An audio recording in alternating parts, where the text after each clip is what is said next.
Welcome to Buddha at the Gas Pump. My name is Rick Archer, and my guest this week is Jan Fraser. Welcome, Jan. Hi.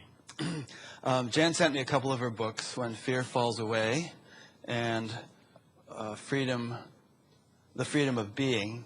And people send me a lot of books, and I interview someone every week, and so I don't always have time to read them all. And so I ask people to give me page numbers of sections of the book that they really want me to read. So Jan did that, and I started reading a section that she had recommended. And after about 10 minutes, I thought, oh man, I have to read the whole book. This is really good writing. And in fact, as I read the whole book, starting with When Fear Falls Away, I was reminded of a comment that a literature professor of mine had made in college some 40 plus years ago. He had lamented that all of our astronauts were pilots and not poets. And he said that he thought that was unfortunate because, the pilots really weren't qualified to convey to us the wonder of what they were experiencing, and perhaps weren't even qualified to appreciate it themselves. And I wish we were sending poets up there. And the reason I remembered that comment was that, I sort of felt like, well, Jan is an astronaut poet, and she's established a permanent base on the moon, and she's really good at conveying to us what the experience is like, so much so that we realize that we're there with her. And I realize that's sort of a schmaltzy metaphorical introduction, but that's what came to mind. You're a writing teacher, right? A writing professor of some sort, or coach, and someone who is awakened, and those two qualifications mesh together very nicely, and you're able to capture the essence of the experience of awakening and much more clearly, in my estimation, than many people who awaken and can't really convey the sense of it to us. So I appreciate that. Thank you. Yeah. Now, I did an interview yesterday, and I got so involved with the fellow talking about various points and principles that we really kind of forgot to talk about his story. And he had an interesting story, and so I want to make sure that I don't make that mistake with you. And so maybe this time we could start with, your account of your life as it unfolded through various stages as you discuss in your book, and how you kind of got bitten by the spiritual bug, and when awakening occurred, and some of the stages you consider significant. Okay. Well, I grew up Catholic, and stopped being Catholic at some point, but it had its impact in the sense that I grew up comfortable with the idea of mystery, with the largeness of something beyond the ordinary, including the ordinary of whatever was going on in church. And that really stayed with me.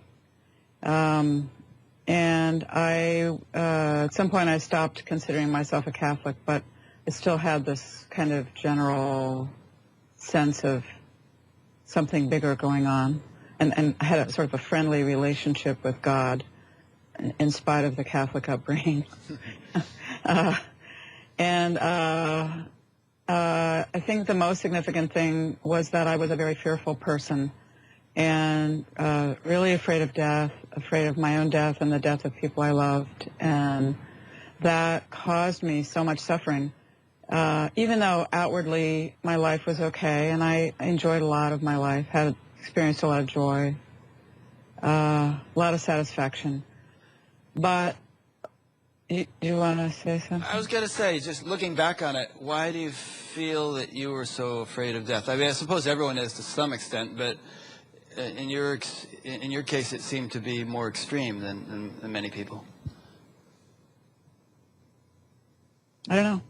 Huh. I don't know. Who knows? Like as a Catholic, you must have felt that, well, when I die, it's not the end of it. And even as an ex-Catholic, you had that sense of wonder, so you probably didn't feel like death is going to be the end of the story. But I think it had more to do with what was going on this side, like that I'd leave my children once I was a mother.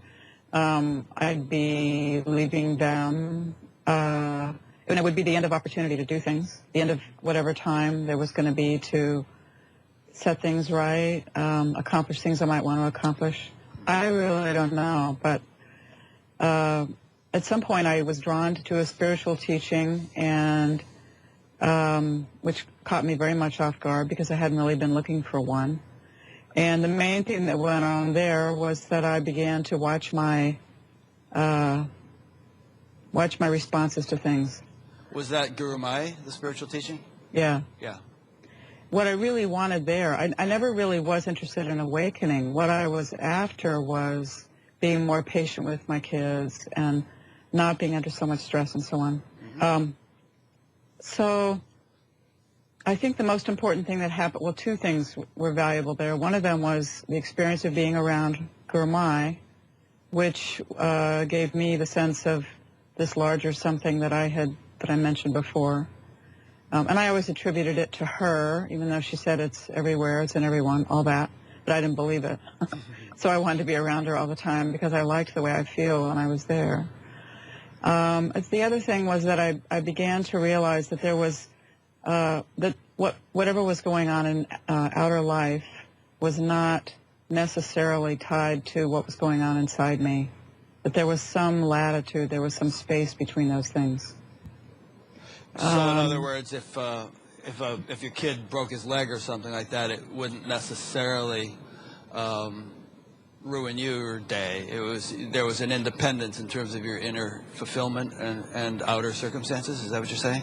Yeah, but I mean more things that would affect me that had to do with what kind of a mother I was. So if my child did something risky, my habitual response would be to think, oh, I could have prevented that if I'd tried harder to be a good mother, if I'd, whatever.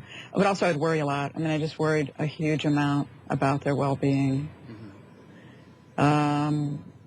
And all of that felt inevitable to me. I mean, it really did feel like there was very little I could do about it, even though I recognized that there was a gap between the thing and my response. And to a certain extent, we're hardwired to do that, aren't we? I mean, mothers are hardwired to be very concerned about their kids. Yeah, but I associated love with fear. Mm. To me, I never even questioned it. To me, if you really loved someone, your child or your own life or something you had or wanted, the thought of losing it, the risk of losing it or having it not go well was inherent to the love. It was an expression of it. Mm-hmm. And that's one of the things that ended up falling away. There was I guess implicit in that is the opposite of loving what is and taking it as it comes. There was a sort of a clinging to certain outcomes and a fear of outcomes not being under your control. Yeah, definitely. And that whatever happens in some way defines me. So therefore I was very much interested in having some say in what would happen because that's what I would take my sense of self from, whether my life was good or bad, whether I was a good person or a bad person, and mm-hmm. so on. So yeah, it's exactly contrary to loving what is. Right. Yeah, I could never rest because the vigilance was just constant. And I suppose we could take it a step deeper and say that, the root of that was mistaking yourself as being this little entity that, had to have things go a certain way as opposed to being something that is independent of how things go, something more fundamental. Yeah. Yeah. Yeah, and when that sense of self gets questioned or gets bigger, gets felt to be bigger, then those things aren't an issue anymore, but they were very much an issue for me at that time. Yeah. Because as far as I knew, I was the person who was having those life experiences and feeling the way I felt and all that. Yeah, and if someone had said to you at that stage, hey, you're not that person, just chill, it probably wouldn't, wouldn't have had I would much have said, la, influence. la, la, la, la. Yeah. Because that was your orientation. Yeah. And so the apparent turning point, and I say apparent because the more time goes by, the more I realize we don't have any clue of what's really going on, and I'm including myself in that as I look at my own experience. But the significant thing appeared to be that I was about to go for a medical procedure that had always been really anxiety-provoking. And I had no sense of, as I say, I had not been focusing on awakening. I had no sense of having changed a lot in recent time or anything. I just, in anticipation of that experience, I said, God, it would be so nice if I could do this differently instead of full of anxiety the way I always have. And I felt it go. I now think, when I look back, that somewhere in me I had begun to deeply question the inevitability of that connection between inner and outer. I think I was ready to entertain that fear was optional, but I wasn't consciously thinking that then. So the experience was that I sort of expressed that wish to myself, that kind of frustrated, weary wish, and I felt I would say I felt the capacity for fear go, but that's looking back. Then it felt like the fear of that particular thing tomorrow just went away. At this point, how long had you been associated with Guru Mai? 12 years. Oh, that's a long time. Yeah. And in case people don't know, Guru Mai was Muktananda's successor, right? I mean, that's it. Yeah. Yeah. Yeah. Young Indian woman. At the time, she was quite young. And so, looking back, do you see a causal connection between your Guru Mai involvement for 12 years and that letting go of fear? I mean, it's obviously impossible to, play what if, but, probably, do you think that fear would have just dropped away had you just been living your ordinary old life without any spiritual involvement? I doubt it, but, as you're suggesting there, we don't really know. Right. I mean, I think, maybe if I hadn't had that experience with her, I might have had some other experience that would have moved me toward it. Who knows? But Yeah. it certainly looks as though it did have an effect. Yeah, because a lot of times what will happen is people will be doing a spiritual practice or some involvement with a spiritual thing for a period of time, and then they'll have an awakening, and maybe they happen to be drinking orange juice when they had the awakening, and then they'll think, or others will think, it's the orange juice. Orange juice. Right. Yeah. There'll be a big run on orange juice, Yeah. So when people ask me that kind of question, or, they'll say, like I just did an interview yesterday, and the person said, well, what kinds of practices had you been doing, and what kinds of practices are you doing now? And to me, the really interesting thing about that question is what's behind the thought what's behind that curiosity? The thought is, well, then if I turn around and drink the orange juice, right, then I will. And, what's behind that is the desire to have control. And so I think, the looking behind it is, I mean, I know it's interesting in a story kind of way, but for me, when someone asks that question, it's much more profitable for them to kind of turn their eyes back into themselves and say, what is it that I'm really looking for here? Some kind of an answer for myself. I can't even answer it for myself, let alone somebody else. Yeah. But on the other hand, there does seem to be a tendency to devalue the significance of practices and associations with teachers and so on. In some cases, by the people who have had an actual awakening after having done practice X for 20 years or something. And I'm always a little skeptical of that because, obviously, when the clouds clear away, you realize the sun has always been shining, whether or not there were clouds. And there could be a tendency to feel like that which blew away the clouds didn't matter because, hey, I've always been shining. I'm the sun. But yeah. I think from the standpoint of the other side of the clouds, it does matter, and things do have an effect and an influence, and they change your physiology, and they restructure your personality, and all that stuff has its significance in perhaps bringing you to a point of readiness for awakening. Sure. Yeah, I know what you're saying, and I think there's something to that. Mm-hmm. I think it's more that there's a whole lot of other stuff going on that we weren't meaning to do that had its effect.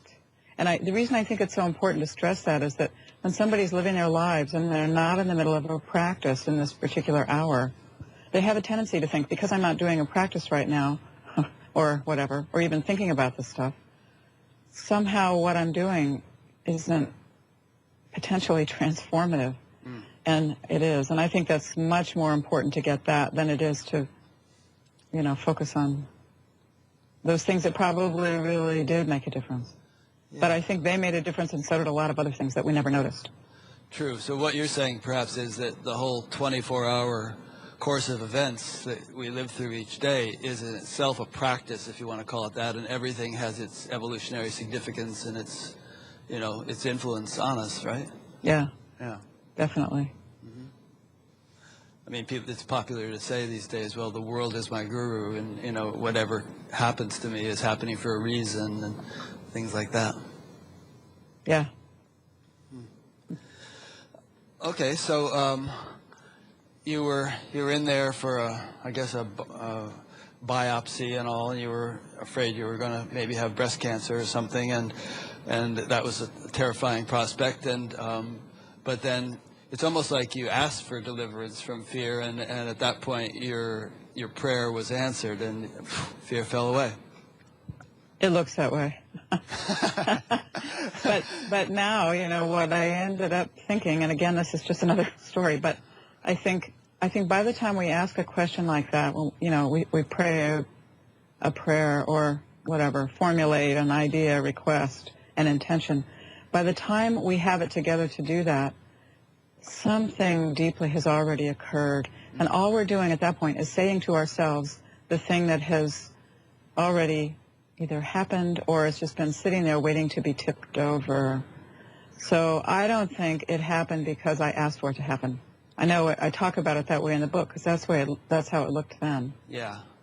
But I've watched other people so much in the years since then and spoken very deeply with many people about their own processes, and I've witnessed it and observed it in others. And what I really think is that because there's so much going on below the level of our awareness,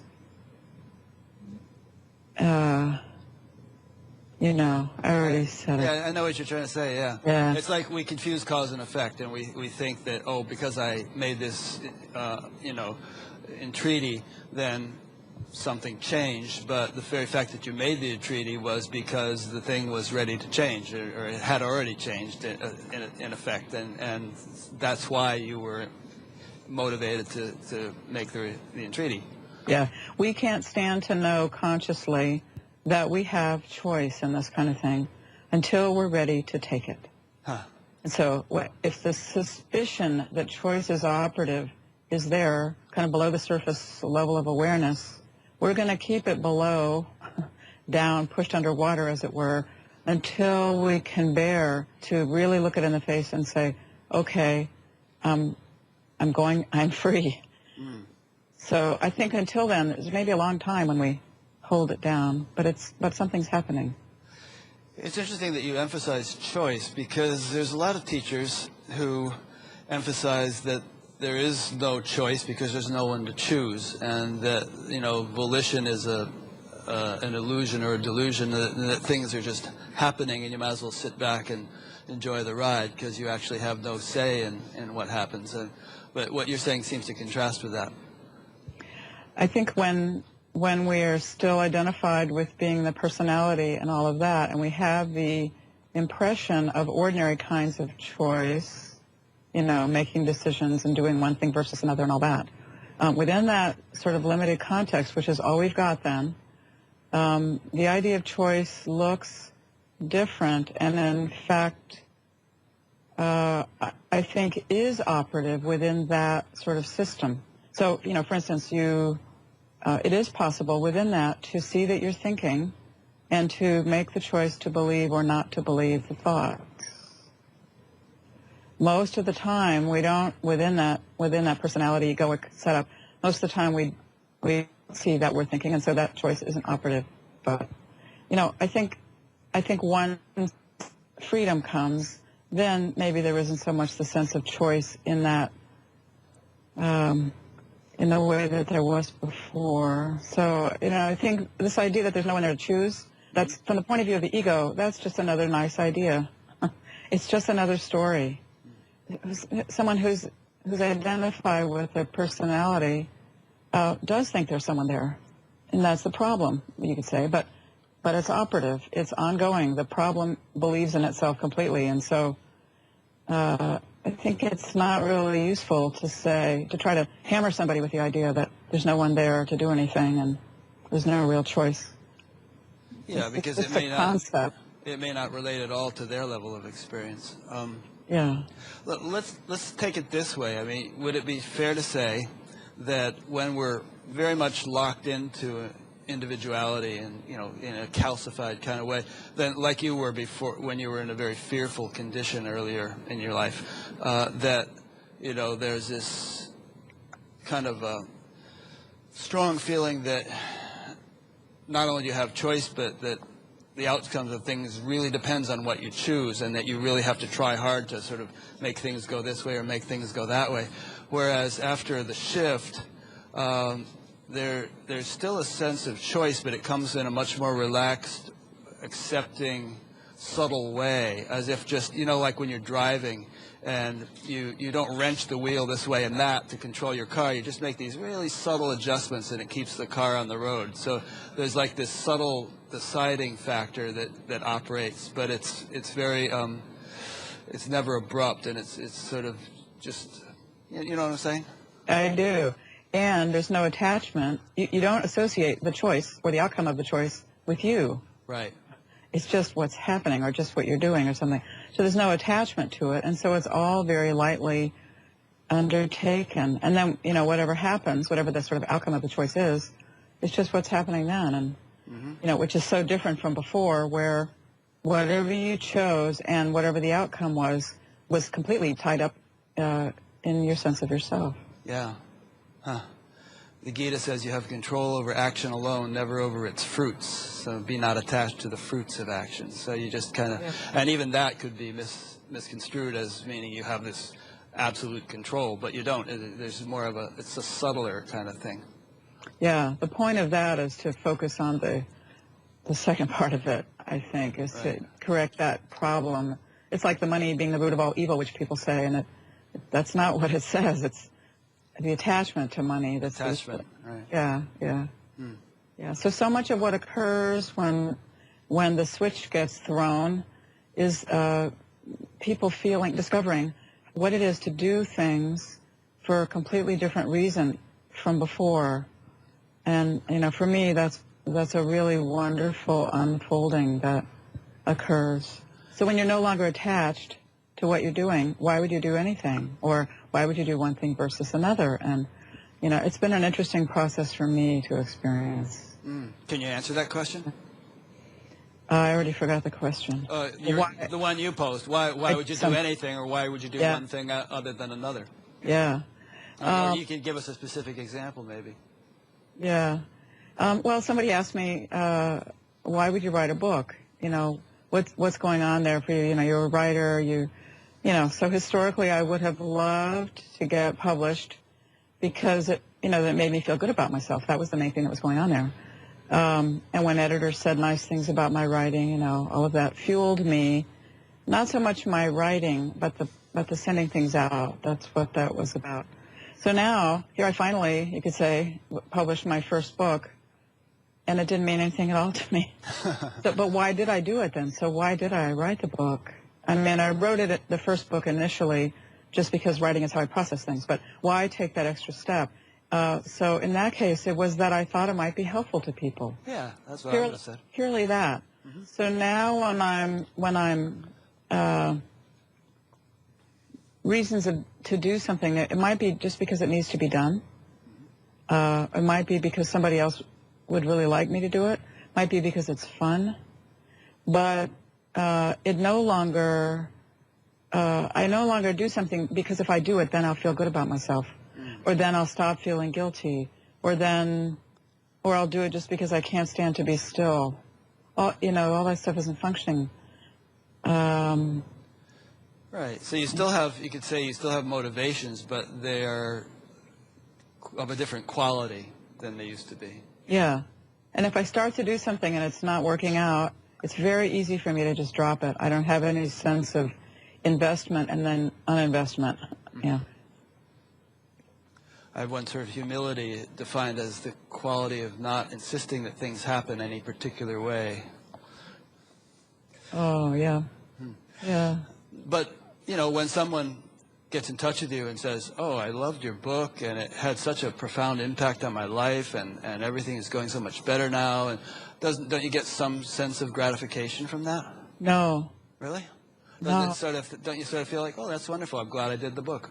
I feel good for them. Well, maybe I'm misunderstanding your question.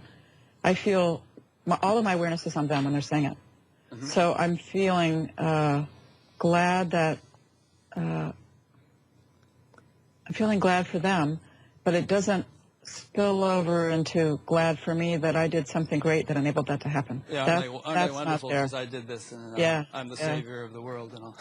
Yeah, I feel, and I forget sometimes to say thank you when people are saying that, and I realize, oh, they expect me.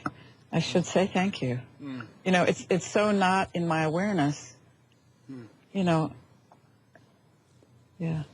Well, actually, But I do notice those things, you know, because it's different from before. Yeah. I'm aware of it. Yeah. What were you going to say? I was just going to say, what you're saying now kind of leads me into a line of questioning that I wanted to pursue.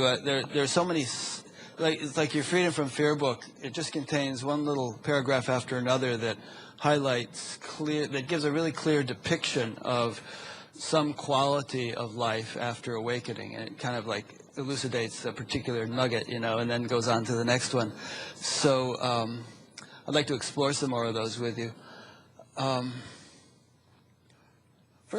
First of all, though, let's just go one step back before we get into that. You know, your 12 years with Guru Mai, that was very nicely written too, and there were sections in there about your, you know, really deep devotion and focus and appreciation of her and the experiences you're having in her presence and so on.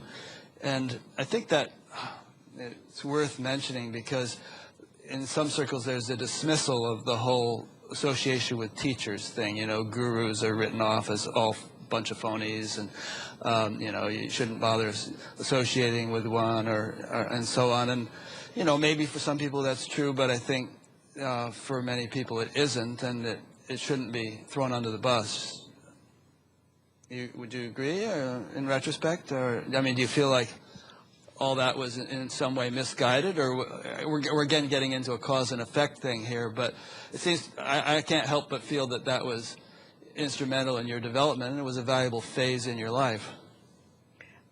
I agree. And I've just recently been doing an audio recording of that book, which means I've been reading it myself for the first time in years. Mm-hmm. And it's been really something for me to sort of re-experience it all, and I've had deep, deep appreciation for Guru Mai and for all of that time. So, no, I wouldn't throw it under the bus. But I also, you know, go ahead, ask what you're going to ask. No, continue. I also understand why, I mean, it feels a little bit like the time for gurus, for people in the West, has maybe gone or is going. But I would never either encourage somebody toward a teacher or away from one, whether it's a so-called guru or, you know, one of the more contemporary kinds of teachers. Mm-hmm. I think if somebody's very naturally moved to the truth, wherever that seems to be, if it's in the form of a person or whatever, then that's where they should go. And when it's time for them to move on, then they should move on. Yeah. And if there isn't a teacher there or a guru, fine, you know. Yeah. Yeah. I think spiritual movements like that can be like incubators. And there's a time to be in the incubator, and there's a time to leave the incubator, you know, once you've hatched, at least. Yeah. I think it's really important, though, for a person to pay attention to their orientation to their teacher, if they have one, or, you know, and, you know, there's a whole rich world in there, and that often gets neglected. Because people, when somebody's completely devoted to a guru, that's their whole world, and it was my whole world. And I think it's very easy if the guru is suddenly, you know, turns bad, or somebody, you know, for whatever reason begins to not feel that way anymore.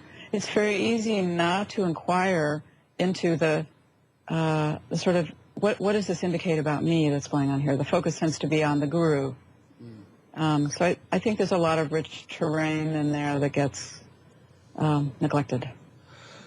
Were you at all flummoxed by the revelations about Muktananda's strange sexual tendencies and all when that came out, or was that like past? It didn't really matter at that point.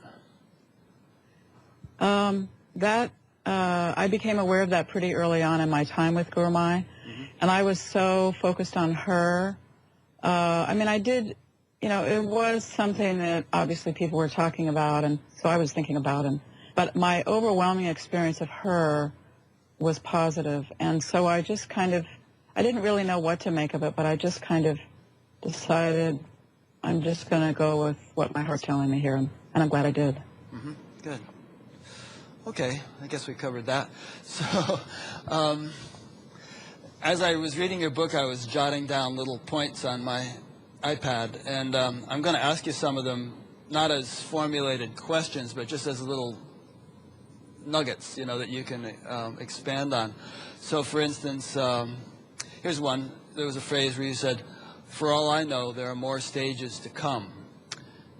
And let me just elaborate on that one a little bit, to say that some people don't have that concept. Some people I've interviewed and some people I've spoken with, they feel like I've awakened and that's it. It's black and white. How could there be any more? The whole idea of further stages or unfoldment or progress or levels or all that doesn't make sense to me. But in your experience, you wrote that a number of years ago. Do you still... did that pan out? Were there more stages to come? And are there still, as far as you can tell? A lot has happened since then. I think awakening enables a lot to happen.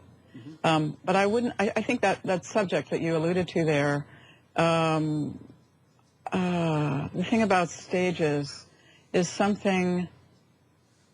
There's always this question, is awakening an on or off thing? Is there a gradual awakening, or are there little awakenings? Or, I think mostly when people talk about stages, they're looking at the leading up to awakening. I definitely think there's a significant, like a switch, on or off thing that occurs when the major change occurs. And I also think if you stay open after that, more will come. But I don't think you get sort of more awake. I think it takes a little while for us to be rid of the before way, the limiting way, all the identification and the habits and all that. And that takes time. It takes adaptation.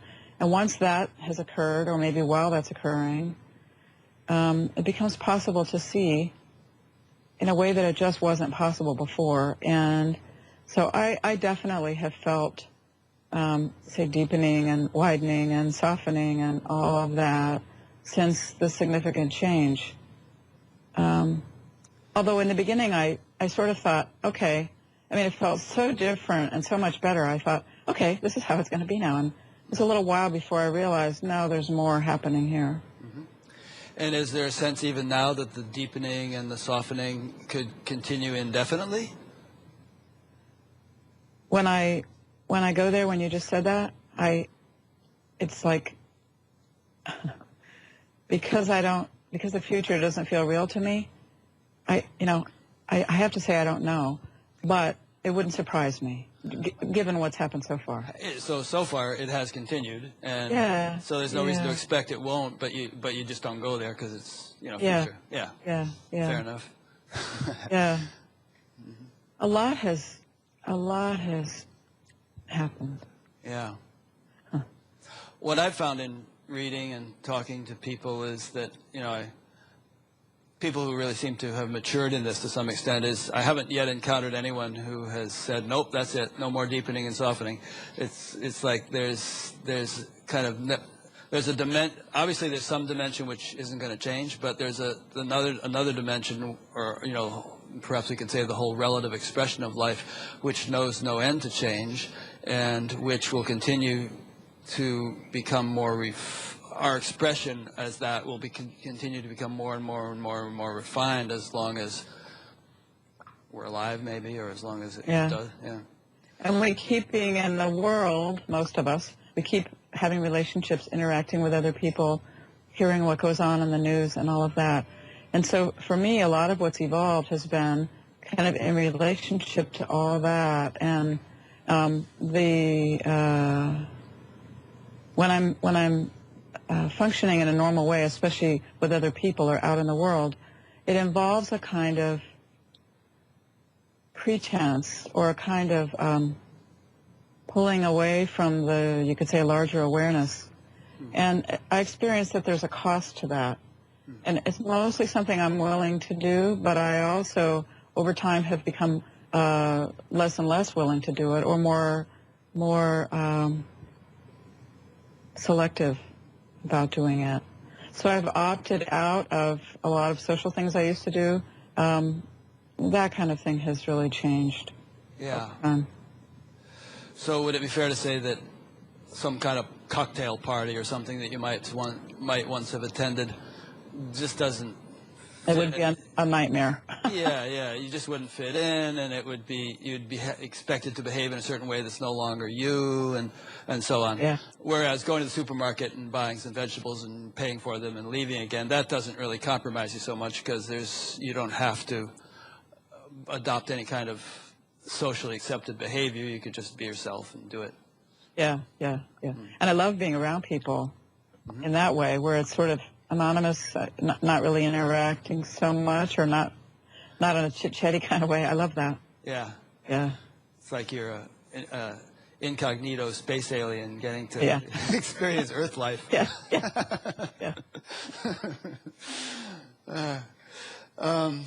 You quoted Merrill Wolf quite a bit in your book. I hadn't really been aware of him, although I had heard of his name, and there was lots of nice stuff in there that you quoted. Here's one. You quoted the phrase, high indifference. And then for some reason next to that I wrote, seeing the bigger picture. I want to elaborate on that one. What does that evoke when I say that? Well, so I had ideas, like most of us do, before, about what it would be like to be awake. And one of them was that there would be experience of ceaseless compassion and sort of tenderness in the heart, always in relation to other people, in relation to the world. And well, so one of the things that I ended up experiencing, and this was before I even really understood what had occurred with me, which by then it had been going on for some months, was I felt this real neutral orientation to suffering, sometimes to other people's suffering. And that surprised me, because it didn't feel like compassion. It felt like, now I would say, the space in which those things were occurring. I felt like that's what I was. I was the space in which people's lives were playing out and in which their suffering was occurring. And so it felt, so Merrill Wolf calls it indifference, high indifference. And he knew what he was talking about, I think, at the time he wrote that. But when I read it, I both recognized it as what was occurring with me, and I was a little surprised, maybe a little concerned about it, because it felt so almost inhuman. I just wasn't engaged much of the time with, and that's true now, with the things that concern people. They say that there's a lot of phrases in the Gita where it says Krishna smilingly spoke. You know, he's here on this carnage of a battlefield, and he's got this subtle smile on his face the whole time. You know, it's like above the fray. If you think of a God's eye view of the world, I mean, did God wring his hands and gnash his teeth when planes crashed into the World Trade Center, or, you know, when this terrible thing happens over here? That there's a kind of a more cosmic perspective that probably takes all such things in stride. Yeah. I actually wrote a piece about what the air felt like inside the towers as all of it was happening, and, you know, like, did the air care? And, you know, that's what we are fundamentally, is like the air. But because that's so alien to our ordinary kind of sense of what it is to be a human being, I think when somebody tastes that, senses it, you know, that profound neutrality, like the space inside one of those towers, it's terrifying. It can be terrifying to someone. But if you were walking down the street and a kid fall off his bicycle and scraped up his elbows and knees, you'd probably jump to his aid and comfort him and, be very concerned and so on. The immediate impulse is to feel what the other person is feeling. It's almost like the default. If I'm in the presence of something ongoing, like what you just described, where I might be able to do something to help or comfort. But if I'm just observing it, say from afar, from a telescope on top of a building a mile away, I probably wouldn't really go there in my awareness. So when you watch the news and some bombing has taken place in Syria or some such thing, you don't sit there and, freak out about it. You're just kind of in a way, a dispassionate observer. That's not actually true when I'm in encounter with the news. I tend to go there and I feel very deeply, but only in little tiny bits. Then I turn it off. So I it's like you process it. Yeah, and then that's enough. So why would I listen to it? I mean, from that sort of more distant mode, I wouldn't even think to listen to the news. It wouldn't interest me at all. So this is one of the things I've learned to do, is to take, because I do tend to feel very deeply what I put myself in the presence of. I want to know what's going on in the world. I care about people around me. And so I do dip in. And because I dip in so deeply, I don't dip in very much. I mean, just little bits here and there. And then I go away from it altogether. There's an ancient Bengali saying, which is, for the wise, only an indication is necessary. Yeah. Yeah, and nothing really changes. I mean, Thoreau said this, we don't need to read the newspaper every day. It's the same. Old news, right. Yeah, yeah. I must confess to still being a bit of a news junkie. Well, I look at the news every day. I would not have wanted to miss that meteorite. Right, yeah. That's it's excellent. Here's another little nugget from your book. You mentioned bliss and the ability to go in and out of it at will. And my question was, isn't it an undercurrent all the time? Or is it that it's an undercurrent, but the sort of the fullness of it can ebb and flow according to the circumstances? My sense of that is it has to do with whether I'm paying attention to something in the ordinary world or not. And if I am, then the so-called bliss or the sweetness will recede in awareness for them. So it's really more whether something else is intervening to block it, as it were, or not quiet it. But it's always there. Do you also find that, I'm sorry, go ahead. It's not always bliss, though. I mean, the it that's always there is often quiet. It's palpable. Do you also sometimes find, though, that contrasting situations can almost stir up the bliss? You know how, like, if you're lying in a bathtub and you're lying really still, the water doesn't feel very warm after a while, but if you slosh around a bit, you feel the warmth. So do you feel like if maybe, let's say, you're running through an airport trying to catch a flight or something, the contrast or the juxtaposition between the inner silence and the outer chaos actually stirs up the bliss in some way? It doesn't ring a bell. Okay. But one thing that does happen that's kind of odd, or was kind of odd, is sometimes some kind of intensity in the ordinary world, like someone suffering terribly, or I don't know, some emergency being underway, suddenly I'll realize I'm in real bliss. And I think what's going on, and again, this is just a story trying to understand, but I think what's going on there is the situation asks for everything. And, everything in the way of surrender, everything in the way of presence, intelligence. And so sometimes the situation will summon that, and part of what comes with that is what we're calling bliss. So it looks like a discrepancy there, and it is kind of, to the mind, it's like, whoa, there's this really terrible thing underway, and here I am in ecstasy. But I think that's what's going on there. And you're talking about terrible things that you actually have to get involved in, or are you talking about things that you might observe from a distance or something? More things that are in close. Yeah. So somebody I love called me and told me she just found out she had cancer. And so there, as I was sort of imagining the family situation around her, then I felt that joy or bliss start to come. Mm-hmm. Yeah. But I don't think it'd be so much from a remove. Kind of like the mother who's able to lift the car off her child or something. The strength comes, and she doesn't even know why. We've heard those stories. So it's almost like your nature kind of causes your inner resources to amplify in order to maybe bring more to the situation or something. Yeah. Okay. There was here's a nice little phrase that you wrote. You said, or a sentence or two. You said, when I do not have a lot of outer things to focus on, my experience of each thing I do is suffused with a deep and many-layered pleasure that is itself immeasurably more pleasing than the activity I am doing or the encounter I am having. It's kind of related to what we were just saying. Yeah. Yeah. So when you did not have a lot of outer things to focus on, so I guess this is a little bit of a rehash, but do you tend to try to keep your life simple in order to not have a lot of things to focus on and enjoy that deep and many-layered pleasure? When I can. Right. That hasn't been happening a lot lately, but yeah, it is. I do have a definite preference for that. Mm-hmm.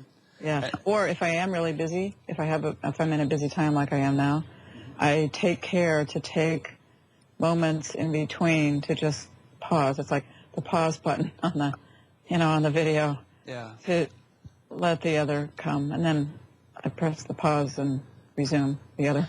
Do you still sit and meditate as you used to in your Guru Maya days, or is your idea of a pause just a little walk in the woods or something? I don't meditate. Uh-huh. I mean, in the formal way. Right. No, it's just. I mean, it can be in between washing a plate and washing another plate. Just a few moments of. Yeah. Yeah. Yeah. Okay. I mean, life gives us those things all the time. And I'm sitting at a light, and there's all day long. There's all kinds of things that, we're made to be still. Yeah. Yeah. Yeah. I've heard it described that in the enlightened mind there are really relatively few thoughts compared to the ordinary mind, which is full of chatter, and that there's a natural, and that thoughts arise for the most part when there's a need for them to. It's not like you have a constant din going on in the background, and that between the thoughts you do have, the mind naturally settles into stillness. So it's like you're taking thousands of little mini breaks throughout the day. Yeah.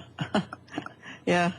There's definitely a sense of thinking on purpose and then stopping it. Mm. But of course, a lot of what ordinary life does ask for thinking of a practical nature, and so there's a lot of that going on right now. It's just not. I love the word din.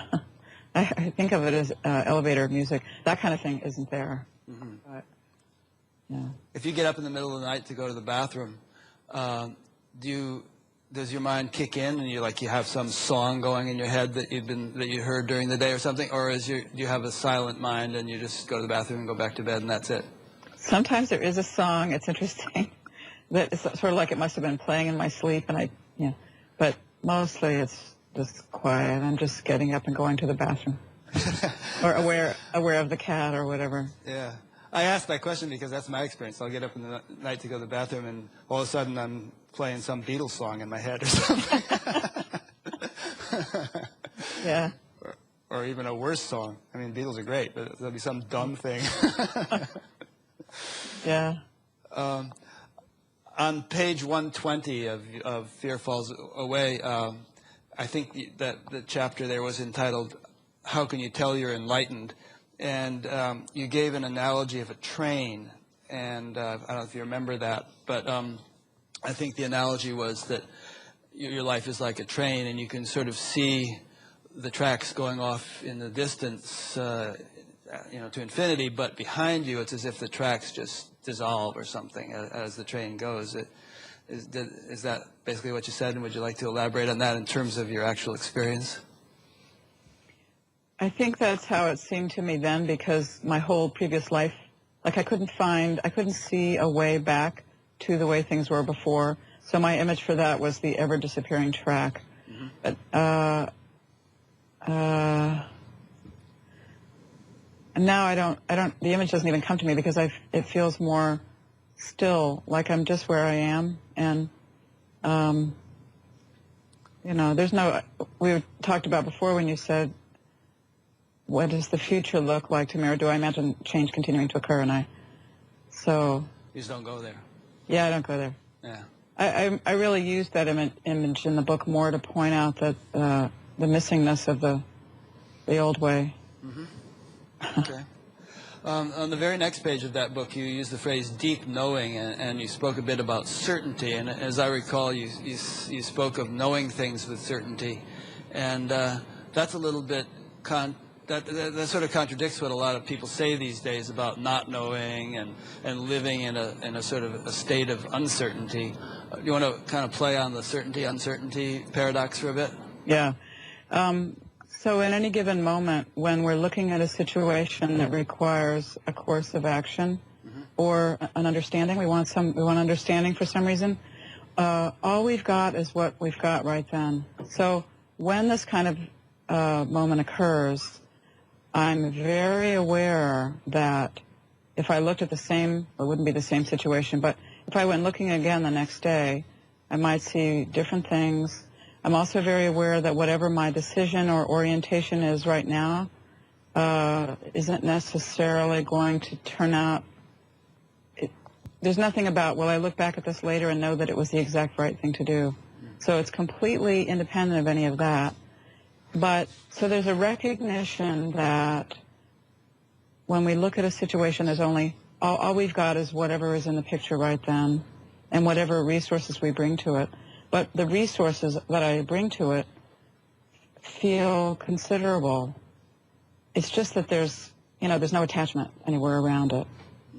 So it's not like the all-powerful knowing Oz, or like the ultimate objective truth about something.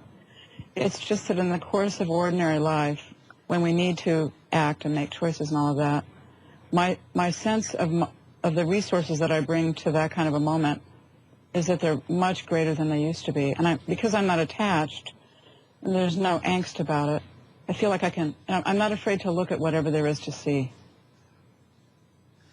Would the phrase spontaneous right action kind of summarize what you just said? I mean, yeah. And right, of course, doesn't mean absolute. Oh, no.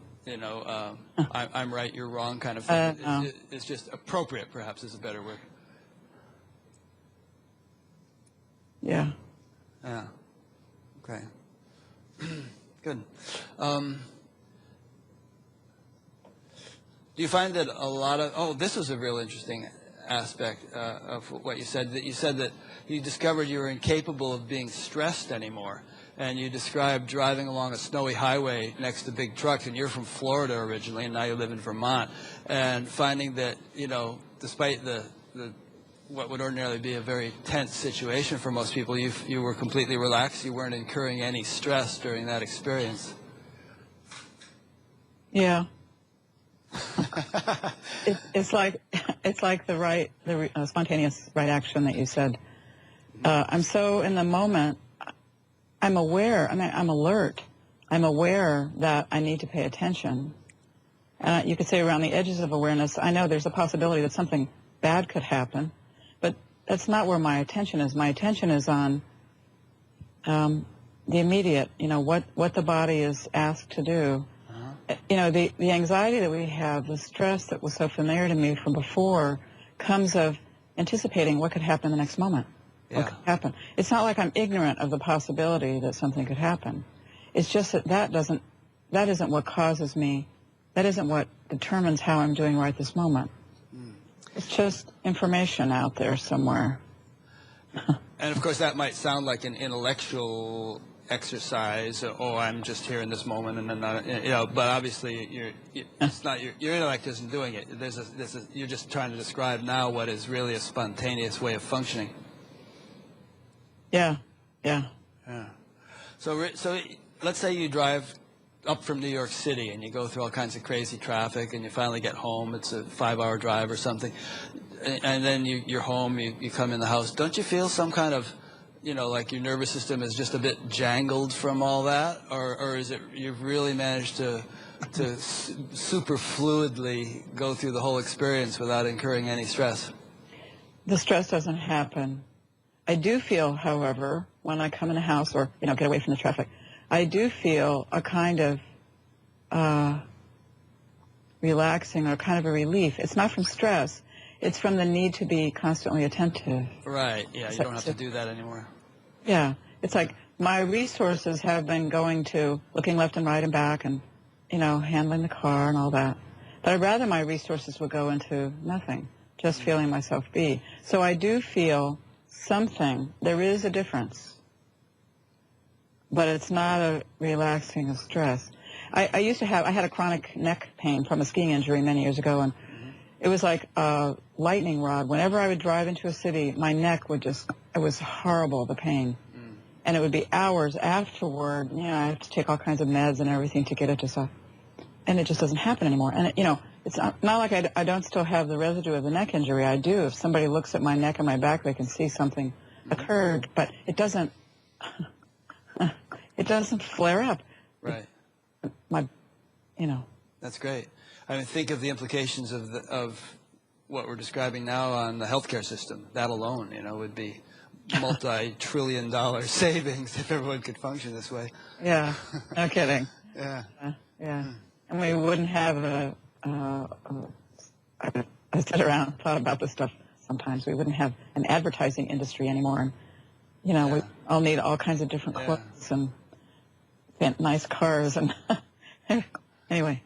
Yeah, that would be nice. Ask your doctor. Yeah, wouldn't it? Yeah. It's probably not fair to ask this because it's so hypothetical, but, you know, Go right. I'll ask it anyway. But, I mean, imagine something really traumatic happened to you, you know, like you were mugged or attacked or something like that. I wonder, I'm quite confident your reaction to it would be quite unlike most people's reaction. But I wonder if something more extreme like that would manage to make an impact and, you know, cause you to lose your balance or something. But maybe not. You know, when there's an immediate and real physical threat, the resources of any of us must go into defense or flight or, you know, we don't have time to be afraid and stressed. In fact, often after an experience like that, a person will report this profound, weird calm, you know, this sense of time stopping and all that. And that's because their mind, it could not waste any resources on mental activity. They get afraid afterward, or they get angry or whatever all that is. That I wouldn't experience. But I do think I think I would be physically responsive in the necessary way. I mean, I've wondered, like, you know, what if I saw something coming and there was no, like somebody bolted me down to the middle of the street and then a truck started coming toward me and I knew I couldn't possibly get away. I sort of put myself hypothetically in that kind of situation, thought, oh, what would that be like? You know? How about the railroad tracks? That would be a more... Oh, yeah, tied down the railroad track. Yeah. I think I'd make a little bit of an, you know, make whatever good faith attempt could be made to get away, if this is assuming I had time for this leisurely, you know, approach. And then if I really knew there was nothing to be done, I would relax. But I don't know.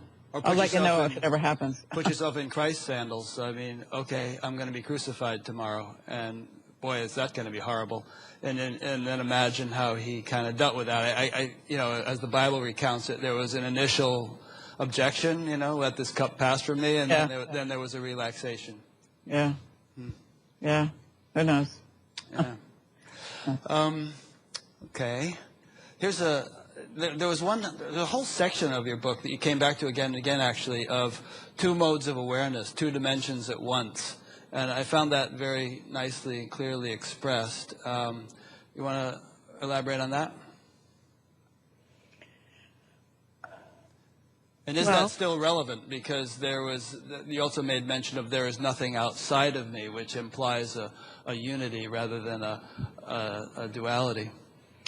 One of the interesting experiences I had with the recording I've been doing is revisiting that sense of there being two modes. Because on the one hand, it was made very vivid for me again that it used to be that way. And on the other hand, I see that it's not really that way anymore.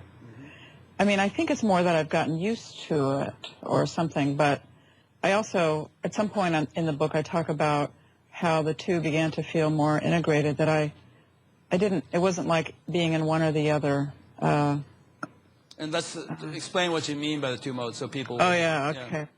Well, so one is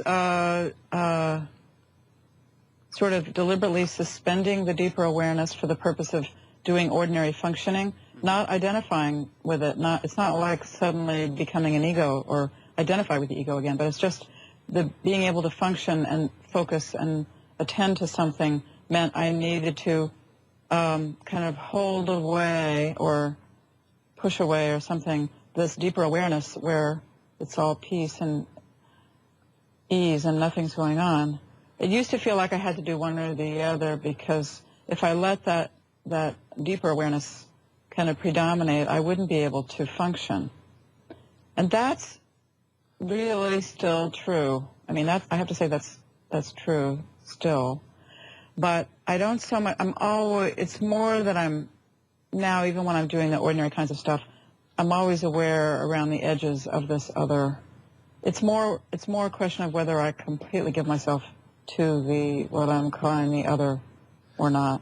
Well, over time, didn't the two modes kind of integrate, so it didn't have to be either or, but there could be, you could be doing stuff, and yet at the same time there's that non-doing awareness that rides along with it?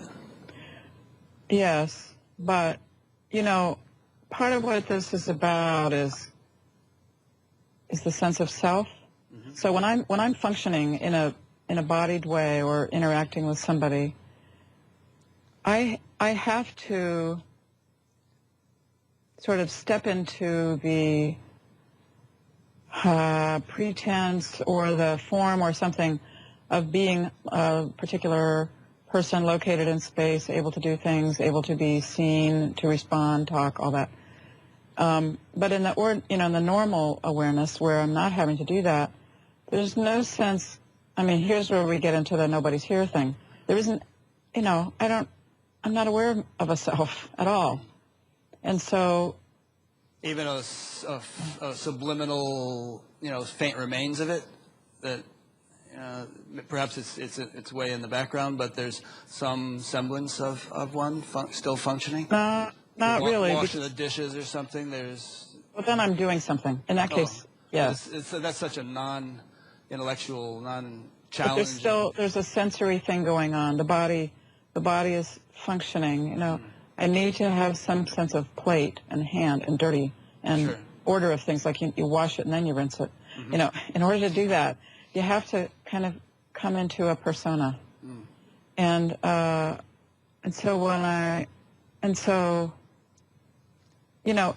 someone I spoke to a while ago described this as zooming in or zooming out, which I think is a very apt way of describing it. So the zooming out, which you could say is the default, is that there's no sense of being somebody, or if there is, the sense of being everything. Okay, but there's no difference between I don't stop somewhere and then everything else starts. But in order to function physically or socially or something, we have to adopt a bit of a pretense, and so that's a zooming in kind of thing. But it's false. It feels limiting necessarily, but it's a pretense. In Sanskrit, there's a phrase, lesha vidya, which means faint remains of ignorance. And it's said that, in order to function in the world, there has to be some faint remains of ignorance. Then the analogy used is like you have a butterball on your hands, and then you throw it off. There's still some greasy surface on the hand. And, so there needs to be, even though you said it was false, but there needs to be some little remains of a false entity, a self, in order to function, as you say. But if you took a nice day, took a walk in the woods and sat down under a tree and just sat there for a while, would there be a complete disappearance of any remnants of that? There'd just be and what would the experience be like? I'm sure you've had the experience. What is the experience like under a circumstance like that?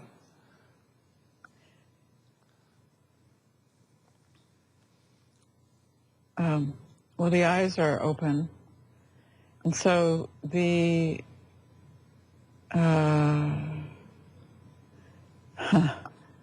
awareness is of whatever the senses are taking in, visual, or of the sound of the wind, the birds moving in the trees, the feel of the air on the skin. But it's like if I were to turn on or narrow the awareness sufficient to get ready to articulate, which is what I'm trying to do right now, then you'd say, well, there's the feeling of the air on the skin, and the skin belongs to me and all that. But when the thing is actually occurring, it's like I'm over there. I'm no more here observing and feeling and processing than I am over there sitting on that branch with that, with the breeze ruffling my feathers. I mean, it sounds silly when I say it, but there's just whatever the sensation is that's happening. There's not a sense that it's happening to somebody. But I realize there have to be sense receptors there in order for this to be occurring. And I'm experiencing the immediate scene, not a scene plunked down in the middle of a city somewhere where I'm not physically. So, just like this moving awareness, that's the sense of it. Yeah. So there's obviously still a nervous system and the sensory apparatus which is enabling that whole thing to take place, and there's consciousness which is enabling the experience to happen. That's part of the equation. But you're just saying that you're so relaxed into being or into consciousness that there's just only. I'm just kind of trying to restate what you just said and see if you agree with the way I'm understanding it. That there's just very little, a minimal amount of localization or identification as a person. There's just kind of almost like being itself is experiencing the scene through all of its expressions rather than just through the Jan expression. Yeah. And the mind isn't holding on to anything. It's not processing. It's not interpreting. It's not meaning to remember or label or even name, bird or kind of bird or. And when that's not going on, there's just apprehension or, the thing is feeling it. Yet there is I think there's still a subtle interpretation, because if a rhinoceros walked through the scene, you would think, whoa, wait a minute, this doesn't fit here. Doubtless. Yeah. Another thing that you talked quite a bit about in your book, which not too many teachers talk about, but I consider to be quite relevant, is this not losing awareness during sleep. Let's talk about that a little bit, if we may. Is that still happening for you? Sometimes. It happened more early on. Or maybe it's that I was more aware of it early on because it was different from it was new before. Yeah.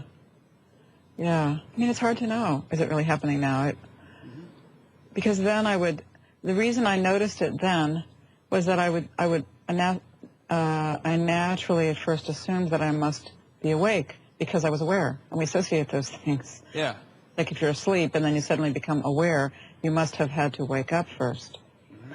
So I would notice it because I think I'm going to be really tired in the morning, and then, finally after a while of this happening, I realized I'm not tired. I was asleep the whole time, and then as my understanding deepened, I began to be aware of it while it was happening. I understood while it was happening that I was actually asleep.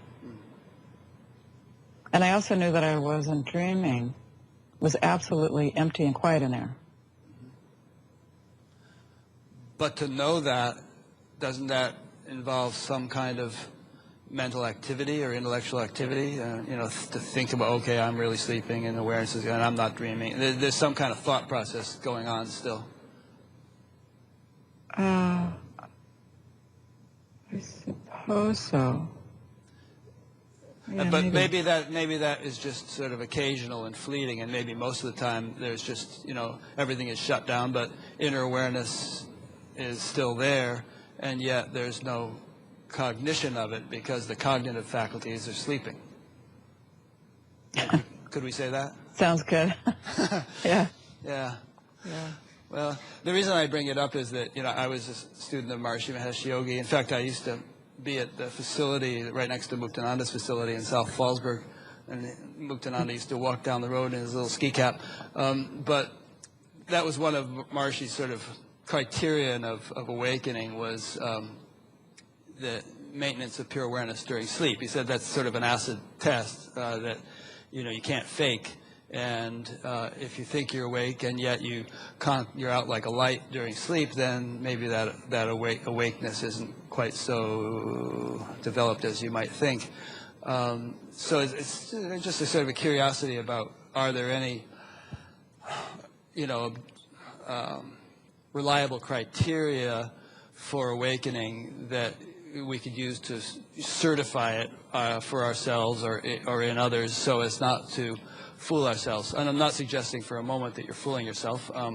Your experience is obviously very genuine, but I think it's a worthwhile thing to consider, because I think there are a lot of people who get their first glimpse of spirituality and jump to the conclusion that they're like Ramana Maharshi now or something, whereas there could actually be a lot of development yet to undergo.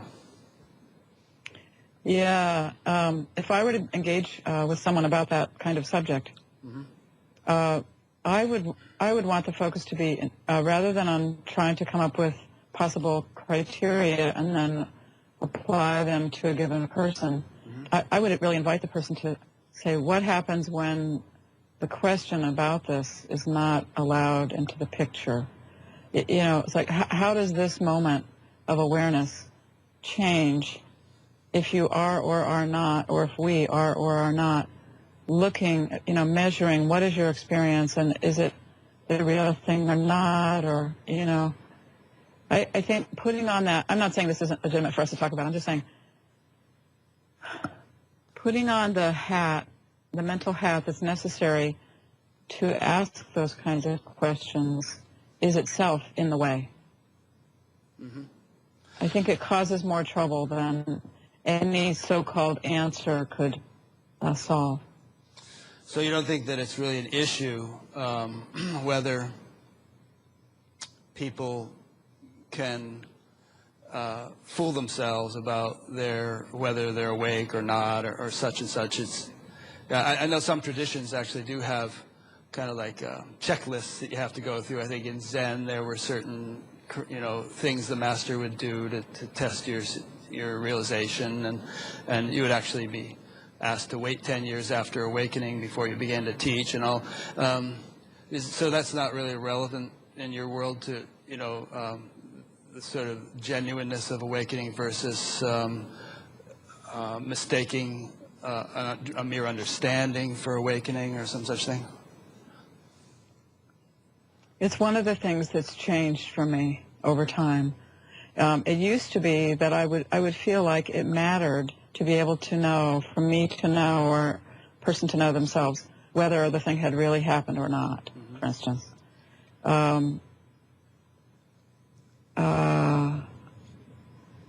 And as time has gone on, I've come to see that that's a primrose path. From the point of view of the person who's in it, the person we're talking about, it's a much more productive thing is to set aside considerations of trying to figure out where I am, and see how does it change my experience right now, which is all we've got ever, when I stop thinking those thoughts. Those are all just thoughts.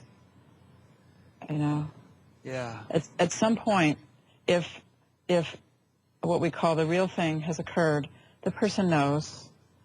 They know. It's very clear. And yet I've also encountered people who said, I knew it really had occurred, and then it went away, as we say. Mm-hmm. I have too. I've had a couple of people ask me to take their interviews down, actually, because they decided they weren't awake after all, and they had been kind of, you know, either in some temporary state or just some misunderstanding of their experience. Yeah, interesting. But I guess we could say, you know, just as if you are awake, you'll know it, by the same token, if you aren't awake and think you are, you'll eventually discover that too. Yeah, I think so, yeah. Yeah, you're not going to be allowed to sort of rest on your laurels. Something's going to kick you in the pants. And Yeah. And I don't know what's ahead. I mean, I don't think about the future, so I can't say, and this is something I've been smiling at. I've been smiling at myself as I've been recording this book, where I said I knew that it was permanent. I knew it was never going to go away. It's like, I didn't know.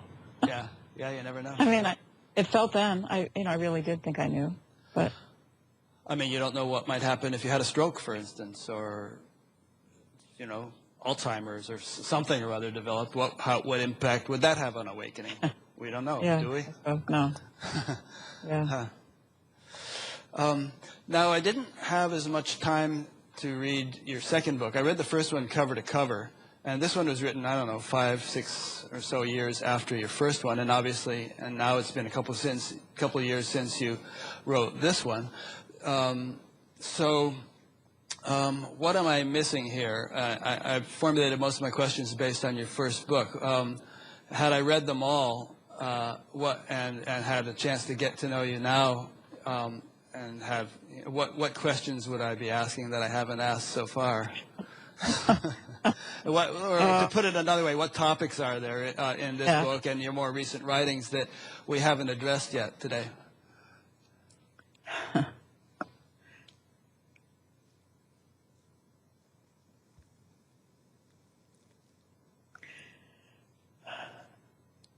How long do we have? As much time as you want. We can go on all day as far as I'm concerned. Oh. I like these interviews to be really comprehensive, and people say that too. They say, I'm so glad it's like 2 hours long. I really enjoy the long format and really getting into the topic, so don't feel any rush whatsoever.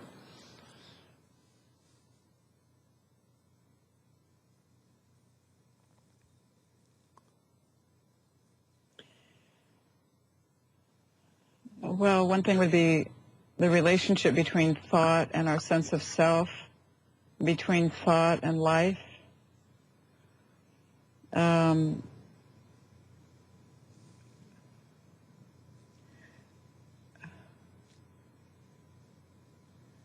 So there's a lot of what gets talked about in spiritual circles, and certainly in psychology, that sort of realm of therapy, has to do with controlling your thoughts or replacing negative thoughts with positive thoughts and all that sort of thing. Mm-hmm. And that's a total, complete waste of time in this. So the only useful orientation to thought is to see that it's occurring. What we normally do when we're thinking about, when we're processing what's going on now or reflecting on something in the past, is we create this body of thought, this picture or story, and we don't see that we're doing that. We enter into it as if it's reality, and then that's where we're living. While that's going on, we're not really living. So rather than sometimes when people become aware of their thinking, which happens early on in the so-called spiritual life, they begin to realize the power of their thoughts to determine the way they feel and all that.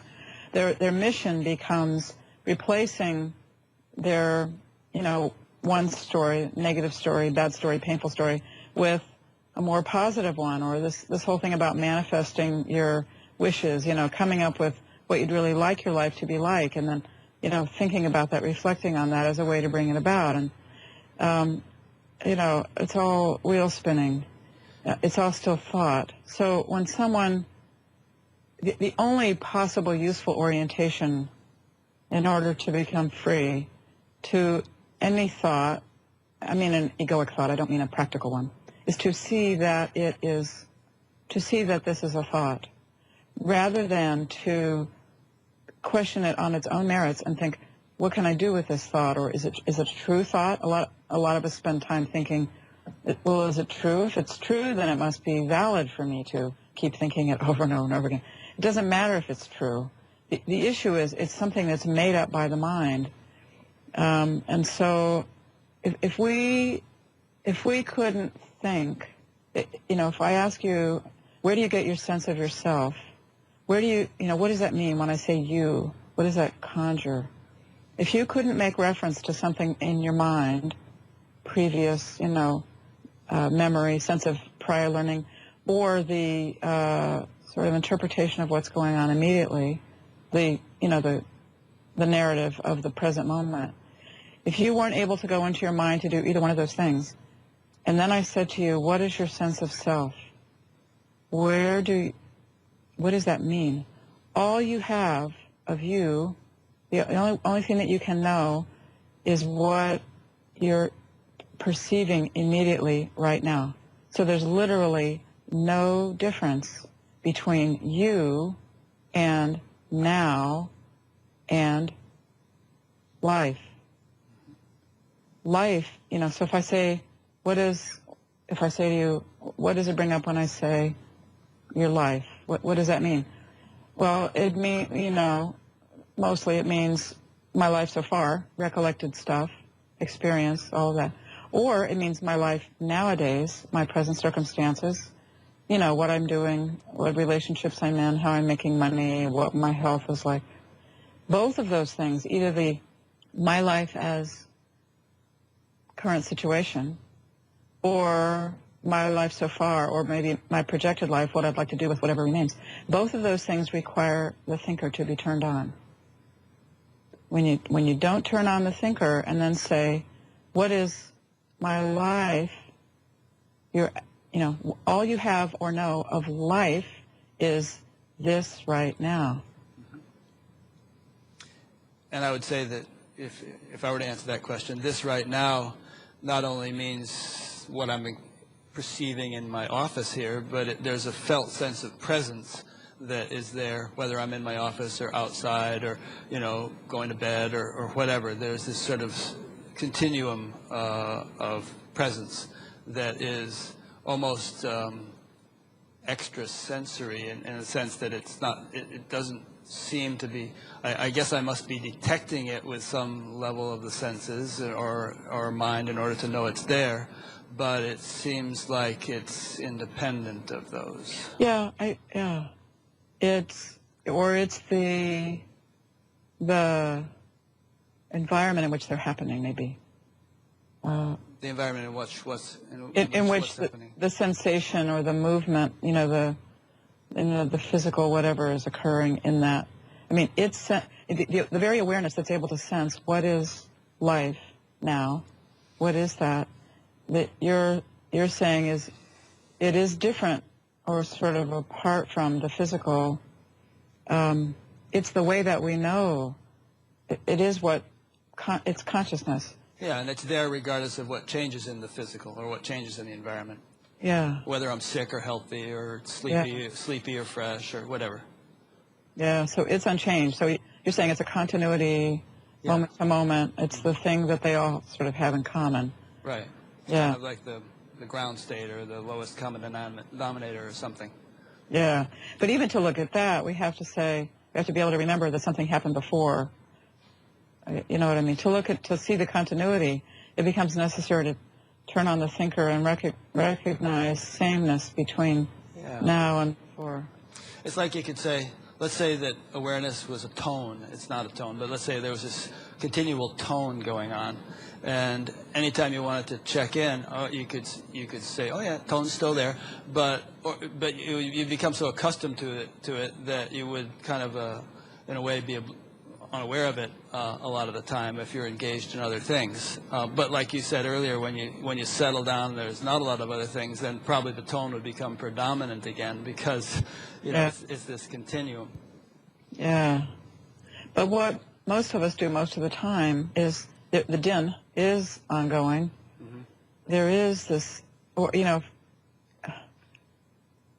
if somebody meets you and says, what do you do, or tell me about yourself or something, it's very, it's all there. Like these file cabinets are there. Immediately we can make access to say, well, I'm this kind of person, or I've done this and this is what I'm good at and all that. And normal, that's like the music or the tone. Yeah, but that's what they're asking about. Actually, they don't care about the tone. They're not. I mean, if you just said, "Oh, I'm pure being," and they'd say, "All right, well then what?" Yeah, that's nice. Yeah, yeah. But we do tend to identify with all that stuff. So, it's what they're interested in. But it's also we invest in all of that over and over and over again as being what we are. And when you take that away from somebody, which is, you said before, what if a person gets Alzheimer's and then none of that stuff's there anymore, or it's there but it's been corrupted? Something's like, what am I? Who am I? Why do you feel we identify with that? Why does the identification get so compelling? Oh, well, I guess why is the vast majority of humanity so overshadowed, we could ask? God, I don't necessarily expect you to have an answer to that, but you could conjecture maybe. It's terrible, I mean, part of it is that our minds are able to do what they're able to do. Our minds are very good at confusing their material with actual immediate reality. That's part of it is our equipment. Part of it is a survival thing. We're used to using our minds to help us avoid the rhinoceros. And so we associate, we make up all kinds of other things that are going to harm us. So the sense of self originally in our evolution perhaps was merely physical, as it is for most animals. But then when we began to equate the productions of our minds put that on the same level of reality with our physicality, then that needed defending too. So the very thing that our minds are so good at, as we know, this is a cliche, ends up being our problem. Because it's only a problem because we associate it with what we are. Like some people say, well, are you telling me you don't think anymore if you wake up? Well, no, it's just that you no longer mix it up with what you are. Right. Gesundheit. Yeah. Let me take a stab at something and see what you think about this. I've been thinking about this lately. In fact, your book helped to kind of stimulate the thought. But in terms of the senses, obviously, the senses are designed to direct our attention outwards to objects, and that's what they do all the time. And objects tend to be concrete, and we tend to kind of lose contact with the inner when there's this habitual focus on the outer. But bringing it out to a larger context, we as human beings, like all beings, are, we could say, taking it back to why the universe manifested and how it manifested, it seems to me there had to have been a kind of a loss of self-referral in the very creation of the universe. There was a sort of I am one, may I become many, a fragmentation, a diversification. Next thing you know, we have planets and stars and all the diversity, and then little life forms, and those life forms evolving. And the structures of those life forms were not kind of capable of self-reflection, of self-awareness until, billions of years in, they became very sophisticated. And then we began to have people who kind of thought, what is this all about? And began to look within and have awakenings and enlightenment and so on. So it almost seems like the cosmic game is such that loss of self-awareness is a necessary condition for manifestation of the universe, and that the whole game, I think you quoted T.S. Eliot from Burnt Norton in one of your books, is to come back to the place from which we started and to know the place for the first time. So there's nothing kind of unnatural or wrong about the vast majority of people being lost in the objects of the senses. It's kind of a symptomatic of the way the universe functions and had to function in order to exist. But those who are waking up to a self-realized state are kind of on the cutting edge of the return journey back to that place from which we started. And I guess I just ran out of steam on that line of thought. But you want to react to that? Yeah, go ahead. Go ahead. It sounds good. I mean, it seems, if I enter into it with if I put on the head of trying to understand why it might have gone this way instead of some other way, or what exactly does where we seem to be now, how does that enter into it? It seems, or if I look at an individual life, like my own or somebody else's that I'm observing, who seems to have come back to this pure ability to simply sense that we are here, just that awareness feeling itself be. It does seem like getting back to where we were originally or could have been, or coming back, finally arriving at what the potential always was. And that, if you look at an individual life of a person, like we all seem to have to go through forming an ego and believing that this is what I am and all of that, in order to suffer enough from it to somewhere decide, I don't want to do this anymore, or I don't have to do this anymore. Unconsciously, this occurs. It occurs consciously, too, but it's useless on that level. So, I think there's something to that. Yeah. There's this saying, phylogeny recapitulates ontogeny, and I don't completely understand it, but it has to do with the fact that, as we evolve as human beings, we kind of recapitulate the whole evolutionary development from fish to reptiles and all that. I think that's what it means. But in a similar sense, it almost seems like what you just described. As individuals, we grow up, we develop an ego, we get all involved, and by the time we're teenagers, we're totally crazy, and then at a certain point, maybe we kind of, start coming back to a recognition of that which is beyond ego, beyond individuality. In a way, we're kind of recapitulating the developmental cycle of the entire universe, which had to sort of go through all this diversification and complexity in order to evolve forms which could come back to recognizing that from which the whole thing sprang. Mm. I know this sounds kind of theoretical, but it's if it's, and maybe we can't speculate on it with any authority, but there must be a mechanics of what's actually happening in this big world of ours. There must be a sort of a deeper mechanism through which the whole thing is functioning, and I think we're capable of glimpsing that, if not understanding it fully, but at least getting a feeling or a sense of it. And I kind of find it fascinating to play with. Yeah, I do sometimes too. But I also think about what are animals like. I observe animals a lot, and feel very comfortable in their presence. And so I naturally think, well, what's the difference between me and them? How are we alike? And I feel like one of the things that life is like for me now is that I've come back to, but I've come to living more the way the animals live. Then you could say, well, but I'm aware, I'm self-aware, and they're not, apparently. I talked about this in my second book a little bit, actually.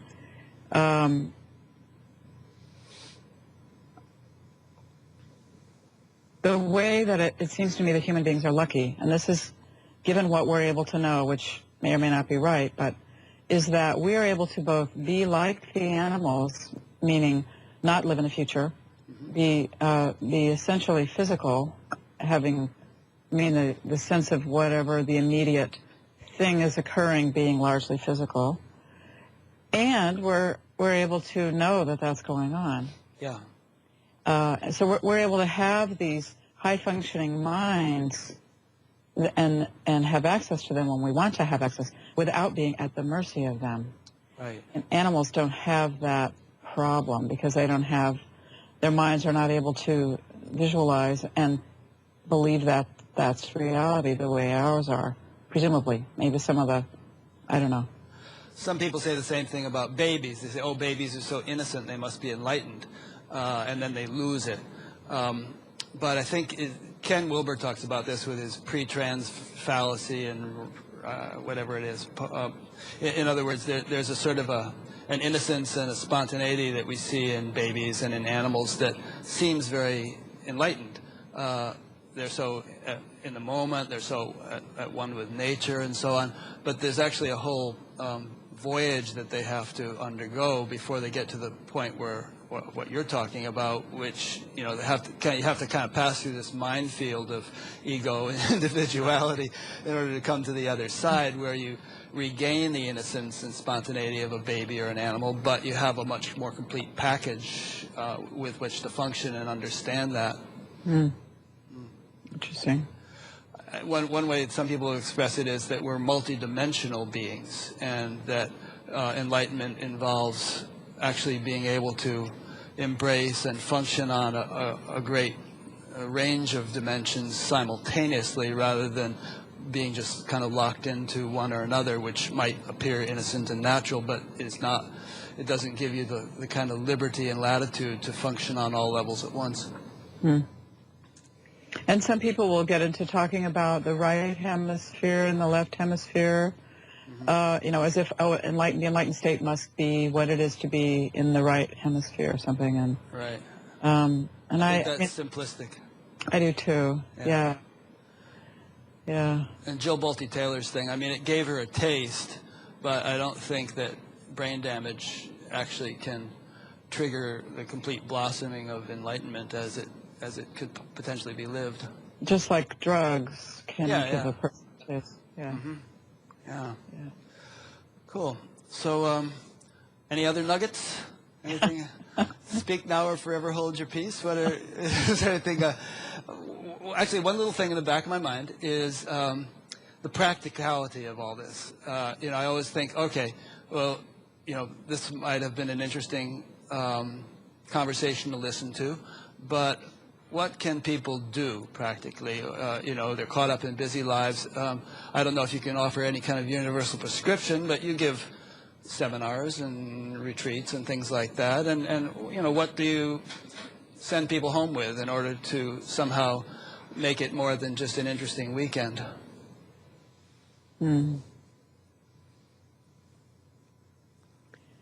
What I said before about seeing that thought is thought, that's the only useful thing to do with it, rather than to enter into it and ask whether it's a good thought or a true thought, or trying to manage it, trying to stop yourself from thinking.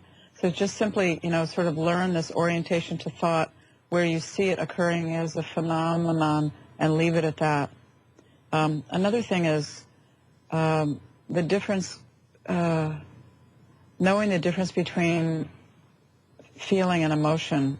And I'll say in a minute what I mean by that. But when we have an experience of a moment of life, here I am, feeling myself be.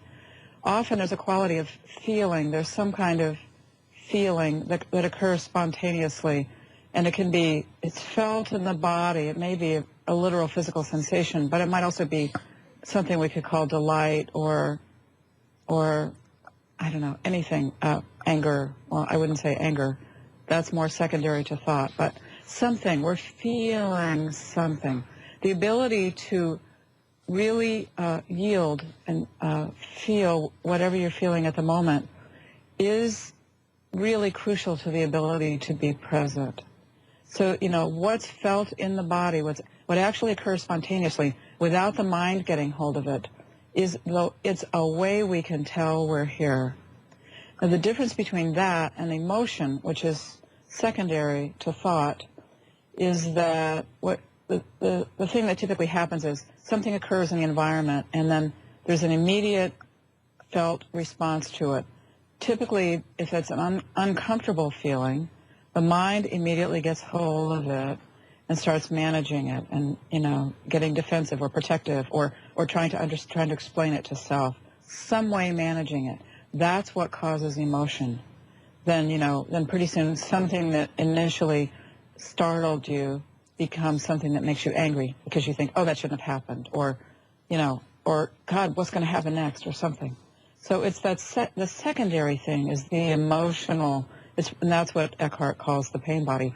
That's all the stuff that causes our suffering. But there ends up being a confusion in a lot of spiritual circles that somehow if you're really here, including awake, you don't feel. No, of course you feel. We're alive. We're human. We're physical. We're tender. We're responsive.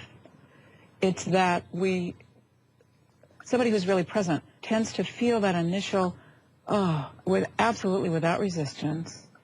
But then we don't move on to the next thing of going up into the head and managing it into an emotional mess. So for a person to learn to tell the difference between that immediate, spontaneous felt response, which may be egoic in nature, probably it often is. That's not the issue. The issue is it's spontaneous, it's already here, it's real. There's nothing to do but feel it. If you feel it, and don't go up into your head about it, just feel it, then the thing will spend itself. It's got a little life, just like a physical shock has a little life, or pain, burning yourself has a little life. The feeling, the sensation, the direct experience is part of the moment that's occurring. So if you don't resist it at all and you don't go up into your head, the next thing you know, it's spent itself and you've moved on. But what we normally do, because we recoil from a lot of the stuff we spontaneously feel. We feel embarrassed. We don't want to stay there. So we move on to justifying ourselves for having made a fool of or whatever. Or, somebody, I don't know what, that kind of stuff happens all the time. So if we don't do that, then the thing won't linger. Then there won't be we don't grow a little emotional tumor within burdens, then we have to go into therapy and drink heavily and all that, and we never recover. All the stuff we're carrying now is the remnant of having not been willing to just stay with the initial feeling. So learning to, and all of this happens really fast. There's the precipitating whatever, the initial feeling, then the mind turns on, and then it starts up its story, and then the emotions begin. So, and part of the confusion also with spiritual people is they think it's better to be in your heart than in your mind or something because the mind is a bad guy. But when people say be in your heart, they're often making reference to emotions. They're often making reference to this thing that is based upon ideas. But if you go looking, if you're in some kind of uproar, and you go looking, you sort of inquire, where did this come from? The ego ordinarily will say, well, it came from that life experience. But, if you're the least bit careful and willing and vulnerable and astute, you'll see, no, the uproar came from the thoughts. And then you look at where did the thoughts come from? Well, there was this almost always some prior feeling. So people can get better and better at just staying in the feeling initially. And then there's no residue from life. Then the next moment of life comes and it's just what it is. So I think that's a helpful thing because it keeps a person in the present, which is what we want. Yeah. Of course, it took you 10 minutes to say that, and when a person is in the thick of it, at their job, with their kids, whatever, is there kind of a nutshell, sutra, mantra type version of that whole instruction that one could bring to mind in order to do what you're saying? Life doesn't work that way. That's not the way it happens. What happens is you're in an experience, and all of a sudden you notice you're feeling terrible. Yeah. So that's when to turn this. That's when the moment comes. But that's after the whole thing has already been set in motion. Right. Okay. So I guess the very earliest thing is, when the feeling comes, if you notice yourself trying to get away from it, if the light could come on right there, and you say, oh, I'm resisting, or oh, I'm going up into my head, and realize you can stop. Mm-hmm. Just let that go into suspense and stay with the thing that's occurring right now. So we do have, to some degree, the capacity to kind of nip it in the bud and rather than reflexively go on, in a conditioned way to catch it, to turn the attention within, to... Yeah. If the willingness is there. But another thing that we'll see is that mostly we want to go up into our heads. We want to start the emotional uproar. So the willingness, even though it hurts, the willingness to see that, to be that truthful with self while that's going on. Like you might see that you're starting to go up in your head, and then something in you looks away from that seeing. Something in a person will say, oh no, feels good. We like getting angry. Yeah. We like getting pissed. We like, we even like feeling fear, but like 45 minutes. There's a whole movie industry which can attest to that, Yeah. Yeah. So the more real a person, the more truthful we can be with ourselves in the thick of a thing, the more better different things will happen later. So the question comes down to how do we increase the capacity to be truthful with ourselves? So how do we augment that capacity? One thing I'm always wary of is descriptions being offered as prescriptions. A person can have a certain level of awakening, perhaps a very profound one, and they can sit there on a podium and describe their experience to the audience, and the audience will, and even, to offer that description as a prescription for those people to operate that way also, like the old saying, do as Jesus did. Well, you're not Jesus, what would Jesus do? If you were Jesus, you would be able to function as Jesus, but if you're not, then, any description of how Jesus behaved isn't necessarily going to be a prescription for you to actually function on that level of existence. We have the ceaseless capacity to see. Mostly, even when somebody really cares about all this and they're trying really hard, mostly what they're willing to see is not the deepest thing that could be seen in any given moment. So they might see their negative behavior and then they start judging themselves. If that's occurring on a very surface level, where they think, oh, I want to do better, I want to change myself. It's very superficial. A lot of it. So if they go deeper, they'll see, for instance, what I alluded to before, that they in fact look away. They in fact want to see. They don't want to see. They want to feel the negative thing. So I think a lot of it is see yourself looking away. Be willing to see that you are taking refuge in your mind, but do it, but see that neutrally without judging. And if you're judging yourself, see that you're judging yourself. It's like the seeing can always go deeper than it is. There's something you're looking away from. Always, always, always. And it's not to say that suddenly you can see the deepest thing, but you can see yourself looking away. And if you can do that without having this wince of, oh, I'm such a schmuck, or I'm not really trying hard, that whole thing is worthless, useless. Yeah, good. So you're saying that we have more capacity than we give ourselves credit for, and it's a cop-out to just say, well, I can't do that because I'm not enlightened.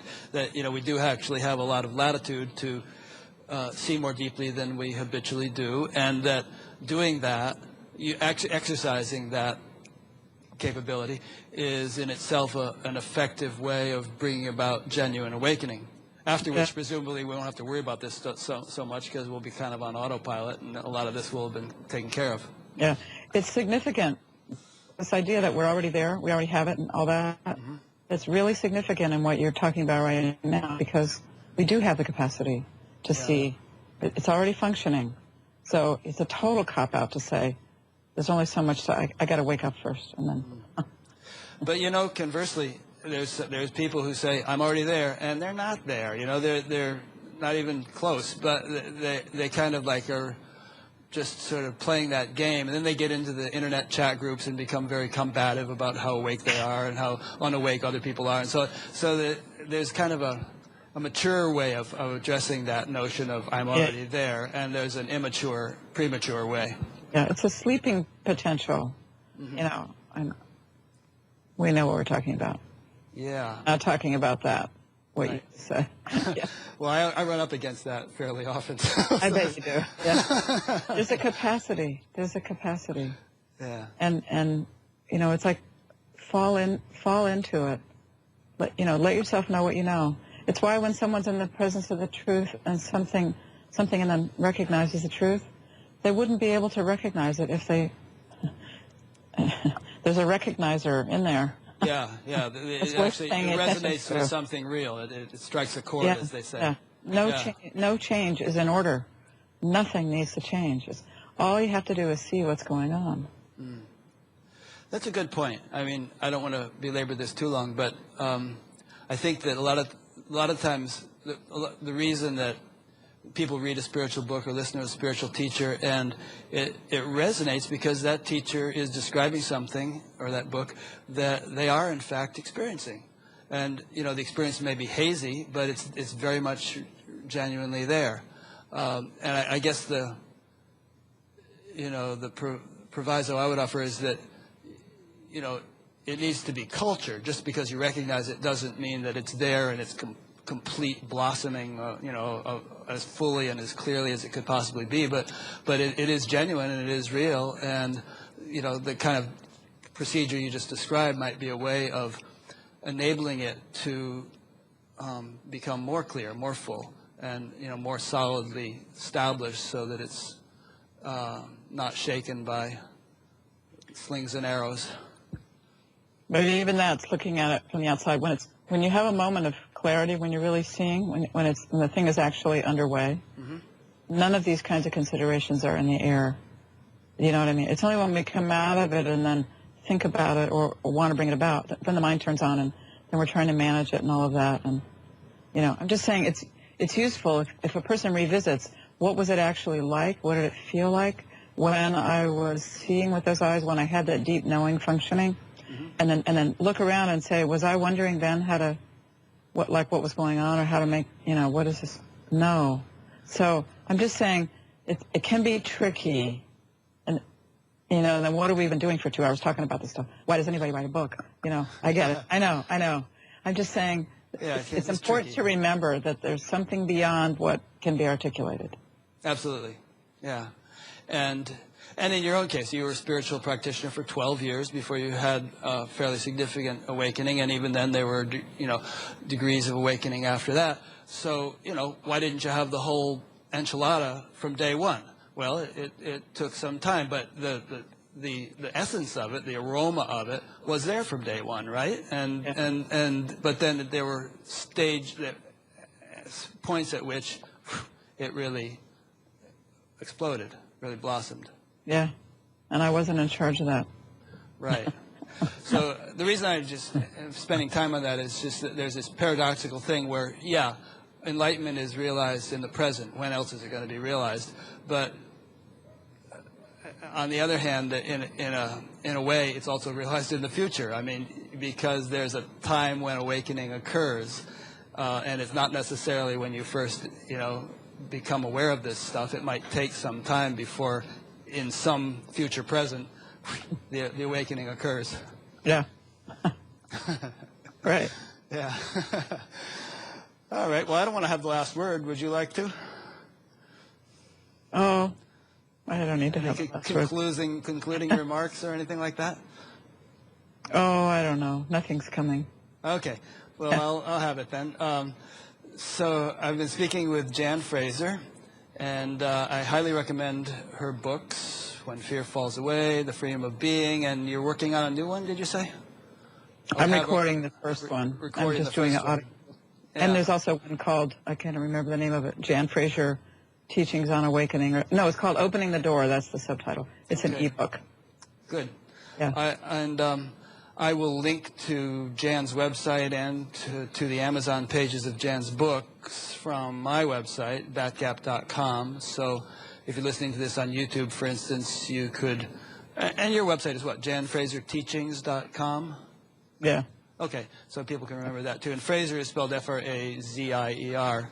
But also, if you just come to batgap.com, you'll see this interview, see a brief bio of Jan, and links to her books and so on. And there will also be a chat group there, which is specific to each interview. There's a section where people can engage in conversation about what has been discussed during the interview, and they always do. There's also a general comments chat group for people who want to post YouTube videos of some music or something like that. Try not to muck up the individual interview pages with that kind of stuff.